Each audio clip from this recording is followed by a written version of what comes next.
क्षमतारे थिबा बेले बिजु जनता दल विभिन्न निर्वाचन मंडली रे ना नथिबा नेतांकु मध्य स्थापन करिछि, जहाद्वारा संपृक्त नेतांकर जनतांक सह संपर्क बढ़ी पारि नाही। परखरे या सेठारे दीर्घ दिन हला निजर गढ़ निर्माण करिथिबा नेतांक समांतरल संगठन देखिबाकू मिलुछि। लोकंक उपरे निष्पत्ति लदी देबा प्रक्रिया को आउ लोक माने किंबा तल स्तरर नेता माने संभाळिबा स्थिति रे नाहंती। तेणु बिजु जनता दल को प्रत्याख्यान करने पर्व आरंभ होईछि। आउ नुआपड़ारे आज नेता और कर्मी भी प्रत्याख्यान करुछंती।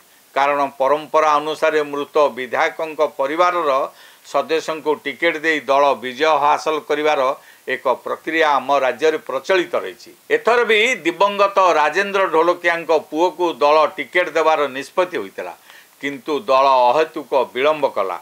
ए भितरे दलर रणनीतिकार किसी अलग खेल खेलुवा चर्चा है। दल को हाइजैक करुवा पांड्यान प्रत्यक्ष नहले भी परोक्ष रही ए चक्रांत करुवार सूचना जय पाइले आउ अन्य दल को डेइले। जयंक सह बीजेडी संगठन एवं बीजेपी पाखक चली जाइछि। ए मुहूर्त दल आउ प्रार्थी पाई पारु नाही।